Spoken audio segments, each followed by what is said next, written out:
বন্ধুরা, কেমন আছো তোমরা সবাই? আশা করি খুব ভালো আছো। আমি শাইনিয়া চলে এসেছি আজকের একটি নতুন ব্লগ নিয়ে। এটা হচ্ছে গিয়ে থাইল্যান্ড যে আমার ট্রাভেল সিরিজ চলছে সেটারই আজকের একটি ব্লগ, যেই ভিডিওতে আমি তোমাদের সাথে শেয়ার করব স্ক্রিনে দেওয়া সমস্ত পয়েন্টসগুলো। আর এখন আমি দাঁড়িয়ে আছি ফুকেটে। আর ফুকেটে কোথায় বলো তো? দ্য মোস্ট পপুলার প্যাটং বিচে।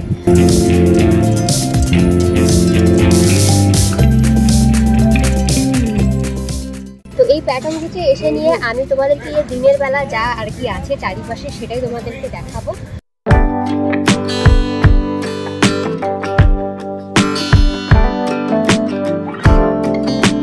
দিনের বেলার পরিবেশের সাথে সাথে তোমাদের জন্য থাকবে আনসেন্সার্ড আর আনকাট বাংলা নাইট মার্কেটের ওয়াক, যেটা তোমরা অবশ্যই এনজয় করবে, যেটার এক ঝলক তোমাদেরকে এখনই অল্প দেখিয়ে দিচ্ছি।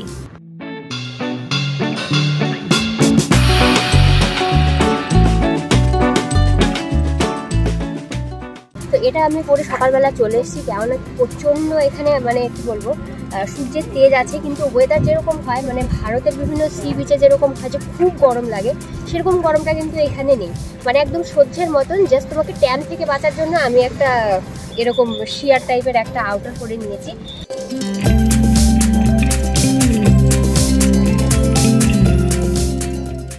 বিচে কিভাবে সবাই চিল করছে, ট্যান পড়াচ্ছে, বিদেশি দিয়ে একদম পুরো ছড়াছড়ি, সেগুলোই তোমাদের সাথে শেয়ার করবো। তো চলো তাহলে পরে দেখতে থাকি। ওকে, তো তোমরা যদি আগের ব্লগগুলো না দেখে থাকো তাহলে তোমাদের জন্য একটু ব্রিফ করে দিই। আমরা সবার প্রথম স্টার্ট করেছিলাম কলকাতা এয়ারপোর্ট থেকে। সবার প্রথমে আমরা চলে এসেছি ব্যাংককে, আর ব্যাংকক থেকে আরেকটি ফ্লাইট নিয়ে আমরা চলে এসেছি ফুকেটে। তো ফুকেটে আজকে আমাদের দ্বিতীয় দিন। প্রথম দিন আমরা কিভাবে এসেছি না এসেছি সব কিছু ডিটেলস আমি অলরেডি আগের ব্লগে শেয়ার করে দিয়েছি, যেখানে আমি ভিসা থেকে শুরু করে কারেন্সি, টাইম জোন সব কিছু একদম ডিটেলসে তোমাদের সাথে আলোচনা করেছি। যদি তোমরা ইন্টারেস্টেড হও অবশ্যই দেখে নিও।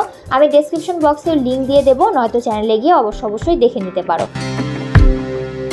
সকাল সকাল ব্রেকফাস্ট সারার পরে আমি চলে এসেছি এখন পাতং বিচে। আর এখানে একটা কথা বলি, ফুকেটে থাকা মানে অবশ্যই চেষ্টা করবে পাতং বিচের আশেপাশেই থাকার, কেননা যা বাকি সমস্ত রিক্রিয়েশনের জিনিসপত্র রয়েছে সব এই পাতং বিচকে ঘিরে চারপাশ দিয়ে রয়েছে।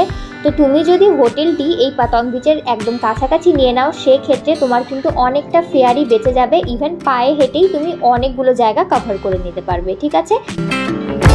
আমরা যে হোটেলটিতে এখানে রয়েছি তার নাম 7Q পাটং হোটেল, যেটি একদম পাটং বিচের কাছেই রয়েছে। একটু ঝলক তোমাদেরকে দেখিয়ে দেই। এখান থেকে জাস্ট পায়ে হেঁটেই তোমরা চলে আসতে পারবে বিচ অবধি, কিংবা পায়ে হেঁটেই চলে যেতে পারবে বাংলা মার্কেট অবধি।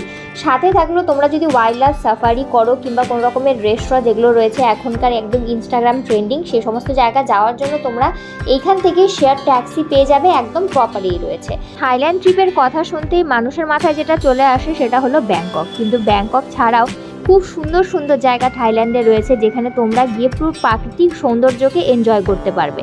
কেননা ব্যাংককে কেবলমাত্র রয়েছে শপিং মলস, তারপরে বড় বিল্ডিং, এই সমস্ত, কিন্তু প্রাকৃতিক সৌন্দর্য আর বিচ লাইফ পুরো ফুল টুসভাবে এনজয় করার জন্য তোমরা চলে আসতে পারো ফুকেট আর ক্র্যাবিতে। আর স্ক্রিনে আমি দিয়ে দিয়েছি এই দু জায়গা থেকে দু রকমের আইল্যান্ড ট্রিপ হয়ে থাকে, সেগুলোকে অবশ্যই করবে, তাহলে পরে আরও বেশি এনজয়মেন্টটা বাড়বে। আর আমার মতে গোয়াতে বারবার না গিয়ে তোমরা চাইলে পরে থাইল্যান্ডের ব্যাংককে চলে আসতে পারো। অ্যাটলিস্ট বিদেশেরও তোমাদের স্বাদ নেওয়া হয়ে যাবে, আর এক্সপেন্স যেটা হবে সেটাও মোরলেস প্রায় সেমই হয়ে থাকে। এবারে আমি কথা বলি, কোনো জায়গায় যখন তুমি ঘুরতে এসো, থাকা হয়ে গেল, এবার তুমি কি খেতে পারবে, তাই তো? তো থাইল্যান্ড হচ্ছে কি যেহেতু একটি এশিয়াটিক কান্ট্রি, এখানকার একটি স্টেপল ফুড হচ্ছে গিয়ে ভাত। তোমরা এখানে ভাত পেয়ে যাবে, আর বাঙালিদের জন্য এর থেকে আর বড় আশীর্বাদ কি হতে পারে। কিন্তু এখানে তারা নর্মাল ঝরঝরে ভাতটা খায় না, এখানে খায় স্টিকি রাইস। তো তার সাথে তোমরা চাইলে পরে গ্রেভি জাতীয় চিকেন, ফিশ কিংবা যাই তোমরা আর কি পছন্দ করো না কেন, সব কিছুই এখানে অ্যাভেলেবেল থাকে। সেই হিসাবে তোমরা কিনে নিয়ে নিজেরাও কম্বো বানিয়ে খেতে পারবে। যদিও বা ফুড নিয়ে আর একটু ডিটেলসে আমি পরে আলোচনা করতে যাচ্ছি, তবে একটা কথা, এখানে তোমরা যদি স্ট্রিট ফুড খাও, এখানকার স্ট্রিট ফুডের যে বিক্রেতারা রয়েছে তারা ভালোভাবে কিন্তু ইংলিশ বলতে পারে না, সুতরাং ভালোভাবে জিজ্ঞেস করে নেবে যে তোমরা কি কিনতে চলেছো, কেননা পর্ক, বিফ, চিকেন, ডাকলিং, তারপরে ফিশ সব কিছুই এখানে অ্যাভেলেবেল থাকে। কাজেই দুবারের জায়গায় দরকার হলে 4 বার করে জিজ্ঞেস করে নিয়ে তারপরেই কিনে নেয়।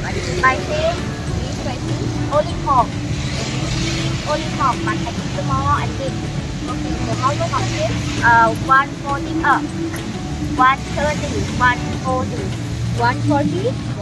Oh, and the one for 40 and one for 70. Okay. এবারে একটি জেনারেল টিপ দিয়ে দেই, যখন তোমরা হোটেল বুক করছো, হোটেল তোমাদেরকে প্রায়র বুক করতে হবে, কেননা ফ্লাইট যখন তোমরা বুক করবে সেই সময় ডেস্টিনেশনে হোটেলের অ্যাড্রেসটাকে পুট করতে হবে। তো সেই সময় চেক করে নেবে হোটেল ট্যারিফের সাথে ব্রেকফাস্টটা ইনক্লুড করা আছে কিনা। যদি না থাকে অবশ্যই করিয়ে নেবে, কেননা যারা ভেজ খাও তাদের জন্য অ্যাটলিস্ট এটা একটা অপশান খোলা থাকে যে হোটেলে তোমরা ইনস্ট্রাকশন দিয়ে নিয়ে ভেজ আইটেম কিছু বানিয়ে নিতে পারবে। কেননা যা তোমরা দেখতে পাচ্ছ বাইরে সব কিছুই বেশিরভাগ নন ভেজ আইটেম রয়েছে।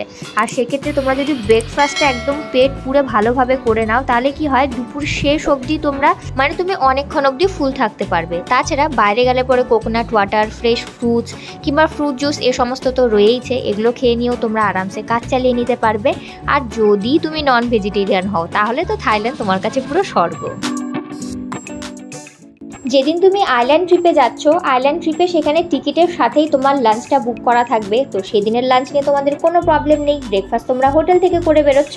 খালি বাকি থাকছে তোমার সন্ধেবেলার স্ন্যাক্স আর হলো গিয়ে রাতের ডিনারটা, তাই তো? তো স্ন্যাক্সের জন্য সব থেকে ভালো অপশান তোমরা পেয়ে যাবে 7-Eleven-এ। আমাদের এখানে যেরকম স্পেন্সার্স রয়েছে তেমনি ওই দেশের হচ্ছে গিয়ে 7-Eleven। সেখান থেকে তোমরা এই দেশেও যা যা পাচ্ছ মোটামুটি সব রকমের বিস্কিট, কেক, সমস্ত হাবিজাবি সব কিছুই ওখানে পেয়ে যাবে। এবারে বলি ডিনারের জন্য তোমরা এখানকার যে লোকাল স্ট্রিট ফুড সেগুলোকে অবশ্যই কনসিডার করতে পারো। খুবই ভালো অপশান থাকে, নন ভেজিটেরিয়ানদের জন্য তো অনেক অপশানস রয়েছে। তার মধ্যে আমি যদি তোমাকে কোনো একটি থাই কুইজিন ট্রাই করার কথা বলি, সেটা একদম ভালোভাবে আমি রেকমেন্ড করছি, সেটা হচ্ছে গিয়ে পাড থাই। কী হয় বলো তো, সেটা তুমি নুডলসের সাথেও খেতে পারবে আর রাইসের সাথেও সেই কম্বোটা তুমি ট্রাই করতে পারবে। আমার কথা শুনে দেখো, তোমার অবশ্যই ভালো লাগবে। আর খুব যদি প্রবলেম হয় তাহলে পরে সেই ক্ষেত্রে তো বার্গার, গ্রিল চিকেন এ সমস্ত তোমরা পেয়ে যাবে, সেগুলোও খেয়ে নিতে পারো। আর যদি ডেজার্ট কিছু ট্রাই করতে ইচ্ছে করে তাহলে পরে কিন্তু এখানকার ম্যাঙ্গো যে প্যানকেক পাওয়া যায় সেগুলো রাস্তাতেই পাওয়া যায়, স্ট্রিট ফুড হিসেবেই সেগুলোও তোমরা এখানে ট্রাই করতে পারো। এছাড়া মোমোস, তারপরে নুডলস এ সমস্ত তো রয়েইছে, প্রচুর অপশানস রয়েছে। তো খাবার দাবার নিয়ে আমার মনে হয় না থাইল্যান্ডে এসে তোমাদের কোনো রকমের সাফার করতে হবে। Still if you feel like তোমাদের ইন্ডিয়ান খাবার ছাড়া চলছেই না, তবে সেক্ষেত্রে বলে দেই ভয় পাওয়ার কোনো কারণ নেই। ইন্ডিয়ান ট্যুরিস্ট এখানে প্রচুর আসে, সেই জন্য রেস্টুরেন্ট অনেক ইন্ডিয়ান পেয়ে যাবে। এরপর আমরা জেনে নেব dresses two wire in Thailand. এতক্ষণ অবধি ভিডিও যতটুকুই চলেছে না কেন তোমরা দেখতেই পেরেছো চারপাশের পরিবেশ। এখানে ড্রেস নিয়ে কোনো রকমের কোনো রেস্ট্রিকশনস নেই, যেরকম ইচ্ছে সেরকমই ড্রেস তোমরা পরতে পারো। খালি যখন তোমরা কোনো রকমের টেম্পলে যাচ্ছ সেই সময় কোনো রকমের স্লিভলেস পরা যাবে না, আর হাঁটুর ওপর অবধি কোনো রকমের জামা পরা যাবে না। সেটা ছেলে আর মেয়ে দুজনের জন্যই প্রযোজ্য।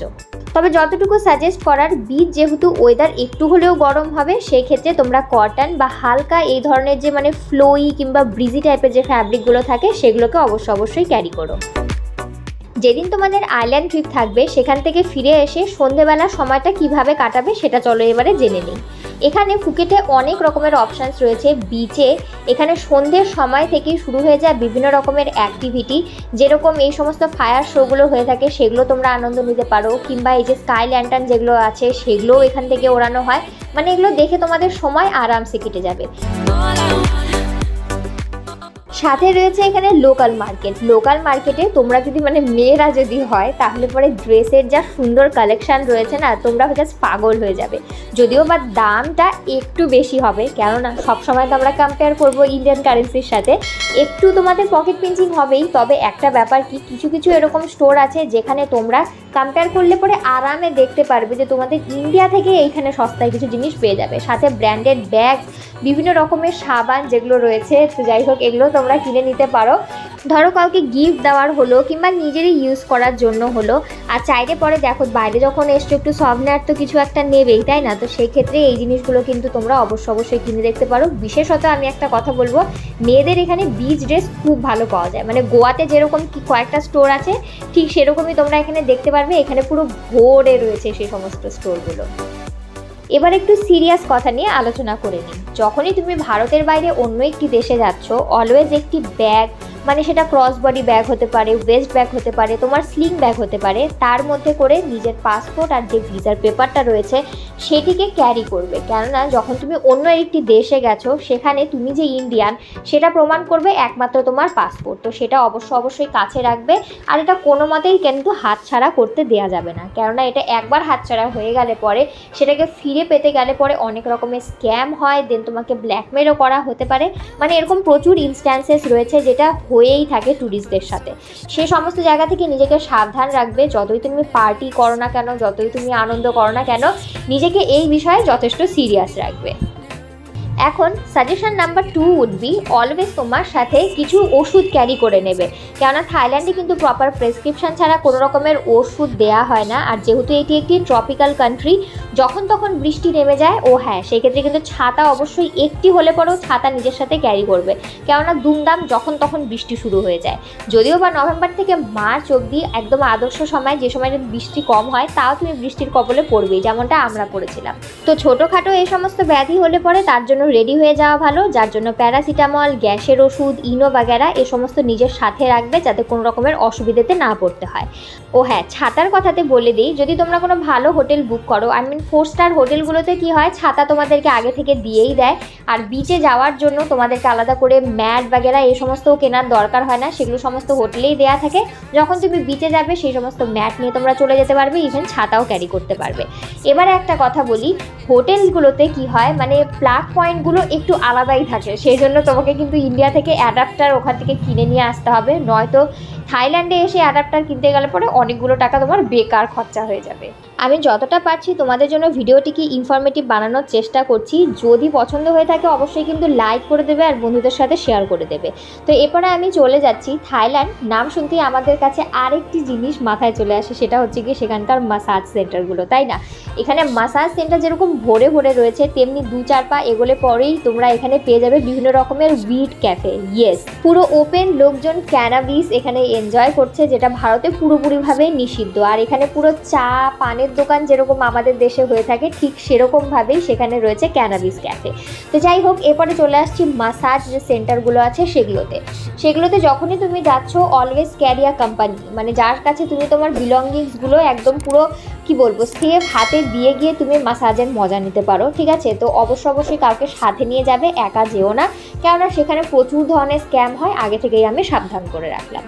এরপর আমরা জেনে নেব বিভিন্ন ওয়াটার অ্যাক্টিভিটি সম্পর্কে। এখানে স্পিড বোটের সাথে সাথে এখানে ওয়াটার বোট, ওয়াটার বাইক, বানানা বোট, ইভেন প্যারাসেলিংও হয়ে থাকে। আর প্যারাসেলিং এইখানে পুরো লিগাল, মানে পৃথিবীর অনেকগুলো দেশে কিন্তু পুরোপুরিভাবে নিষিদ্ধ, ইনক্লুডিং আর ইন্ডিয়া, কিন্তু এইখানে তোমরা প্যারাসেলিং করতে পারবে। প্যারাসেলিং 2 রকমের হয়ে থাকে, একটি হলো ওয়াটার বাইকে করে তোমাকে নিয়ে যাওয়া হবে, যেটা অনেকটাই চিপার। আর সেকেন্ডটি হলো তোমাকে স্পিড বোটে করে নিয়ে যাওয়া হবে। স্পিড বোটে গেলে পরে কি হয়, তোমরা যদি সাঁতার না জানো সেক্ষেত্রে তোমাদের জন্য এটা পুরো আদর্শ আর ফেভারেবল, যেটা বোট থেকেই স্টার্ট করবে আর ল্যান্ডও তুমি বোটেই করবে। কিন্তু বাইকে যদি থাকো সেক্ষেত্রে কি হবে, তোমার ল্যান্ডিংটা জলের মধ্যে করা হবে। আর তুমি যদি সাঁতার না জানো, জলে ওইভাবে ধপ করে অত উঁচু থেকে পড়লে পরে সবার প্রথম তুমি জলে তলিয়েই যাবে। আর সেই সময়টা তুমি যদি সাঁতার না জানো অবশ্যই ভ্যাবাচাকা খাবে। তো সেই ক্ষেত্রে একটু রিস্কটা বেশি। এরপরে আজকের ভিডিওর একদম লাস্ট পাড়াওতে আমরা চলে এসেছি, যেখানে তোমাদেরকে আমি নিয়ে চলে যাব আনসেন্সার্ড নাইট লাইফটাকে দেখানোর জন্য। তো চলো তাহলে পরে এগিয়ে যাই।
I hope I made justice to your precious time. আর আজকের ভিডিওটা দেখে তোমরা খুব এনজয় করেছো। যদি ভিডিওটি ভালো লেগে থাকে অবশ্যই লাইক করে দেবে, বন্ধুদের সাথে অনেক অনেক শেয়ার করবে, আর চ্যানেলে নতুন হয়ে থাকলে পরে সাবস্ক্রাইব করতে কিন্তু একদম ভুলবে না।